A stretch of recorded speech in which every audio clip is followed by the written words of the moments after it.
बिस्मिल्लाहिर्रहमानिर्रहीम, अस्सलाम वालेकुम। आप देख रहे हैं व्यूज़ मैटर, मैं हूं मुर्तज़ा डार। 3 खबरें आपके लिए, तीनों का ताल्लुक़ अफ़गानिस्तान से है। तीनों बड़ी डेवलपमेंट्स हैं और काफ़ी शोर है इन तीनों खबरों का कुछ प्लेटफॉर्म्स में और कुछ हलकों में। पहली खबर है कि दैकुंदी का इलाका है अफ़गानिस्तान में, जहाँ पे हज़ारा कम्यूनिटी मौजूद है, वहाँ पे कई सालों से रह रही है। उनके गिर्द तालिबान का घेरा तंग हो रहा है। अगर हो रहा है तो क्यों और इसके पीछे क्या वजह है, एक ये बात करेंगे। दूसरी बात ये करेंगे कि अमेरिका मुमकिना तौर पर अगले हफ्ते पाकिस्तान के साथ ताल्लुकात इस्तवार करेगा या बिगाड़ देगा। ये next week Pakistan America relations के लिए इंतहाई अहमियत का हामिल है। डेवलपमेंट एक है, वो आपसे शेयर करूँगा। तीसरी चीज़ ये कि तालिबान की कमान का जिक्र हो रहा था इस तमाम सेटअप से पहले मुल्ला बरादर की सूरत में कि वो लीड करेंगे, और मुल्ला बरादर बड़ी ज़बरदस्त किस्म की पहचान है तालिबान की। मुल्ला बरादर तमाम मंजरनामे से गायब हैं और उनके इस गायब होने के हवाले से जहां बहुत सारी अफवाहें हैं, वहीं पे कुछ हकीकतें भी हैं कि वो गायब क्यों है, वो आपसे शेयर करूंगा। गुफ्तगू का बाकायदा आगाज़ करते हैं। अगर आपने चैनल हमारा सब्सक्राइब नहीं किया तो इसको कर लें ताकि ऐसी मज़ीद वीडियोज़ आप तक नोटिफिकेशन से बर वक्त पहुँच जाएँ। पहली चीज़ दोस्तों ये है कि दैकुंदी का इलाका है, जहाँ पे अफ़गानिस्तान के अंदर ये इलाका है जहाँ पे हज़ारा कम्यूनिटी काफ़ी बड़ी तादाद में मौजूद है और रह रही है, और गुज़िश्ता कई सालों से रह रही है। कई उनकी नस्लें यहाँ पे अब पल बढ़ चुकी हैं, जवान हो चुकी हैं, कुछ यहीं पर मौजूद हैं, और उसमें से कुछ लोग हैं जो अफ़गानिस्तान से बाहर जाके कोई रोज़गार या तालीम के लिए जो है वो अपना रोल प्ले करते आ रहे हैं। अब मामला ये है कि मैंने आप लोगों से कुछ रोज़ कबल एक ख़बर शेयर की थी। आप बल्कि इस लिंक पे क्लिक करेंगे तो आप इस खबर की एग्जैक्ट डिटेल में जा सकेंगे, जिसमें मैंने आपसे जिक्र किया था कि दैकुंदी के इलाके में तालिबान टेक ओवर के कई हफ्तों के बाद तालिबान ने 14 हज़ारा कम्यूनिटी के लोगों को मार दिया, उनका कत्लेआम किया गया। खैर, इस हवाले से कुछ लोगों का ये ख्याल था या कुछ लोगों का ये कहना था कि ये ख़बर जो है वो पुरानी है या ये ख़बर दुरुस्त नहीं है, या मैं एग्जैजरेशन से काम ले रहा हूँ, या मैं हक़ाइक़ के मुनाफी बात कर रहा हूँ, ये है वो है। खैर, ये चलता रहता है। लेकिन उसी ख़बर की तस्दीक एमनेस्टी इंटरनेशनल ने भी की, और उसी ख़बर को कुछ ही हमारी ख़बर देने के रोज़ बाद मल्टीपल नेशनल और इंटरनेशनल मीडिया ने या प्लेटफॉर्म्स ने उसको पब्लिश भी किया। खैर, आज मैं आपको जो ख़बर देने जा रहा हूँ वो भी इससे मिलती जुलती है। इससे पहले कि मैं आगे बढ़ूँ, आप ये एक एहतजाज है हज़ारा कम्युनिटी का जो दैकुंदी के अंदर मौजूद है। आप इस क्लिप को पहले सुनिए और सुने कि ये क्या कह रहे हैं। आप में से अगर कोई ये लैंग्वेज समझ सकता है तो वो ये जान ले, क्योंकि मैंने जिस ट्रांसलेटर से ये लैंग्वेज समझी है मैं उसके हवाले से आपसे अपना तबसरा शेयर करता हूँ। लेकिन पहले आप ये सुन लीजिए।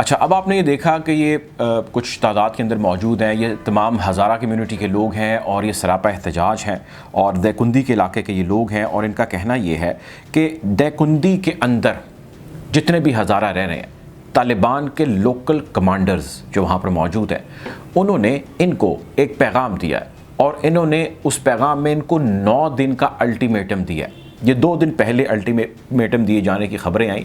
खैर, हमें 1-2 दिन लग गए तस्दीक करते, मुख्तलिफ सोर्सेज से चेक कराते, और फिर मैं ये फाइनली इस नतीजे पर पहुंचा कि ये तमाम चीज़ें दुरुस्त हैं, चूँकि ये बयान भी सामने तालिबान का है, प्रोटेस्ट भी जो हज़ारा कम्यूनिटी का है वो सामने आया है, जिसके अंदर 9 दिन का इनको अल्टीमेटम दिया गया है, और इनको कहा गया है कि ये 9 दिन हैं आपके पास। इन 9 दिनों के गुजर जाने के बाद अगर आप लोग यहाँ पर मौजूद हुए इन स्पेसिफ़िक एरियाज़ के अंदर, तो हमसे बुरा कोई नहीं होगा।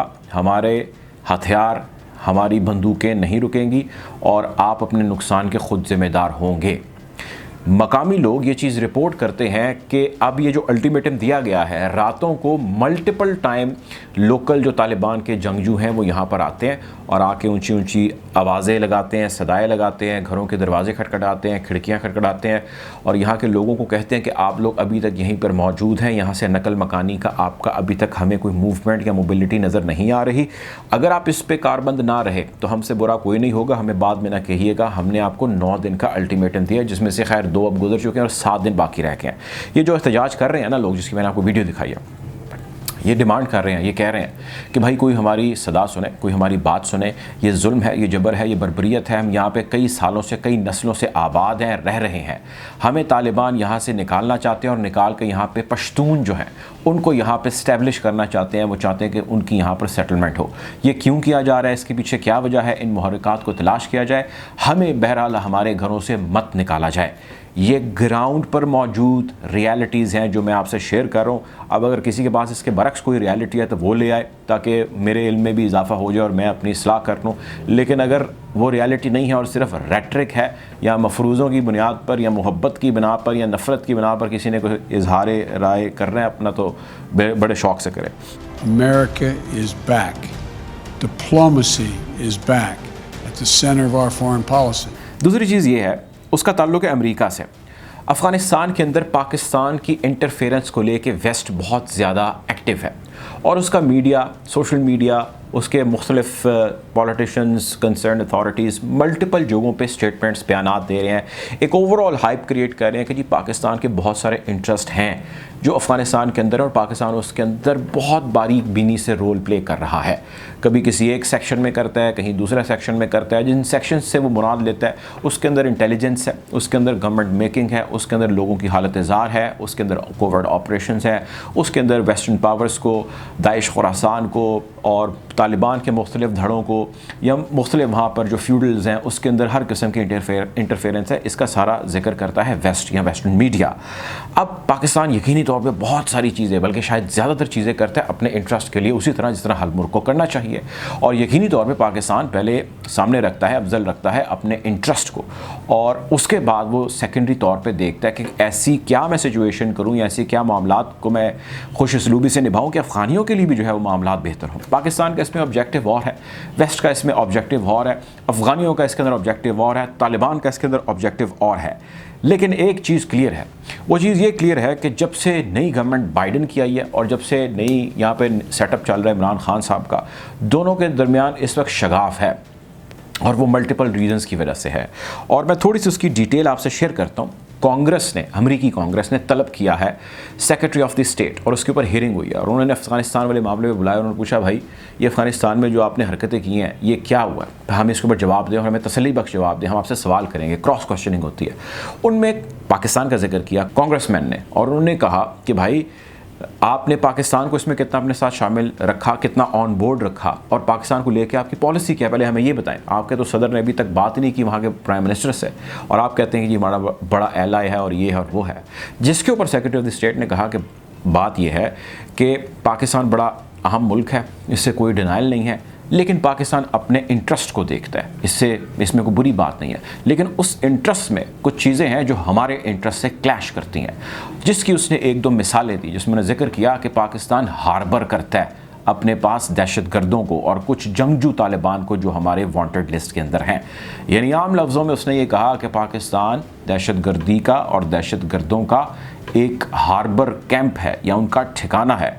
पाकिस्तान से अगले हफ्ते हम बहुत क्लियर बात करने जा रहे हैं कि वो क्या चाहता है, और नाक़दीन का ये ख़याल है, ये मेरी भी एक बेसिक अंडरस्टैंडिंग है कि नेक्स्ट वीक काफ़ी हद तक डिसाइसिव होगा पाकिस्तान की और अमेरिका की पॉलिसी को लेकर कि किस सिमत में मुमकिना तौर पर चीज़ें बढ़ने जा रही हैं। अगली चीज़ ये है कि जो हार्बर करने का जिक्र किया उसके अंदर एक बड़ा नाम, मल्टीपल वो नाम लेते हैं, लेकिन एक बड़ा नाम लेते हैं, वो लेते हैं मुल्ला बरादर का, मुल्ला अब्दुल गनी बरादर। इनके हवाले से भी खैर हमारी वीडियो मौजूद है, इस लिंक पे क्लिक करेंगे तो आप इसकी भी डिटेल में जा सकते हैं कि मुल्ला अब्दुल गनी बरादर हैं कौन और उनका सारा यहाँ तक पहुँचने का टेन्योर रहा कैसे। अब मुल्ला अब्दुल गनी बरादर का भी वो जिक्र करते हैं, पाकिस्तान उनको हार्बर करता रहा। अब मसला एक और है, वो ये है कि मुल्ला अब्दुल गनी बरादर मंजरनामे से भी गायब हैं। मैं थोड़ी सी आपके सामने हक़ाइक़ रखता हूँ जिनमें 1-2 चीज़ें हैं। वो चीज़ें ये हैं कि जब से नया सेटअप सामने आया तालिबान की गवर्नमेंट का या तालिबान के सारे जो निज़ाम व हुकूमत का लेकर चल रहे हैं, उसमें मुल्ला Abdul Ghani Baradar deputy prime minister हैं, और ख़याल ये किया जा रहा था कि ये प्राइम मिनिस्टर होंगे और बड़े फ़ाल होंगे। अब डिप्टी प्राइम मिनिस्टर एक सेरेमोनियल मनसब है, जो ये बात हम जानते हैं, जो हुकूमती मामलात को समझते हैं, बेसिकली वो गुड फॉर नथिंग होता। अब डिप्टी प्राइम मिनिस्टर का इनको ओहदा या मनसब मिल जाने के बाद ये बिल्कुल गायब है। जो अहम शूरा की मुलाकातें हो रही हैं उसमें भी ये मौजूद नहीं है, अहम फैसले साजी के अंदर मौजूद नहीं है। अब इनकी इस एब्सेंस के अंदर कुछ ऐसी ख़बरें भी आई कि तालिबान के कुछ अपने जो धड़े हैं, जिसमें एक हक्कानी नेटवर्क है, दूसरा ये तालिबान का नेटवर्क है, इसके अलावा बाकी जितने धड़े हैं उनके अपने अंदर लड़ाइयाँ जारी हैं। खैर ये सोशल मीडिया पर कुछ अखबारात ने भी इसको रिपोर्ट किया कि मुल्ला अब्दुल गनी बरादर की किसी एक तालिबान के धड़े से जो है, इनके धड़े की उस धड़े से लड़ाई हुई जिसके अंदर फायरिंग हुई और फायरिंग के नतीजे में वो शदीद ज़ख्मी है। एक आध अखबार ने रिपोर्ट किया कि शायद उनकी हलाकत भी हो गई है। बहरहाल इसके ऊपर तालिबान ने एक क्लैरिफिकेशन दी, उन्होंने कहा कि जी ये सब झूठ है, ये सब रूमर्स हैं, ये सब अफवाहें हैं, ऐसा कुछ नहीं है। वो कुछ चीज़ों के अंदर बिजी हैं, जैसे ही उनसे फ्री होंगे तो he will be actively playing role in this. लेकिन गौरतलब बात यह है कि वो कौन सी चीज़ें जिसके अंदर वो मसरूफ़ हैं, क्या कोई नाराज़गी है, कोई मसला है, कोई शिकायत है, कोई परेशानी है, कोई गवर्नमेंट फॉर्मेशन के अंदर प्रॉब्लम है, कोई इन चीज़ों के अंदर हकीकत है, क्या है मामला, कहीं ना कहीं कोई गड़बड़ ज़रूर है। बहरहाल हम कोशिश करेंगे कि ख़ित्ते की इस बदलती सूरत हाल के हवाले से आपको अपडेट रखें और जितनी भी डेवलपमेंट्स हो रही हैं वो आपके सामने जो है वो बालाए ताक के, किसी को अच्छी लगे या बुरी लगे, हक़ाइक़ आपके सामने रखने की हम इंशाल्लाह ज़रूर ऐसी कोशिश करते रहेंगे। अब तक के लिए इतना ही। अपना ख्याल रखें, दुआ में याद रखें। अल्लाह हाफ़िज़।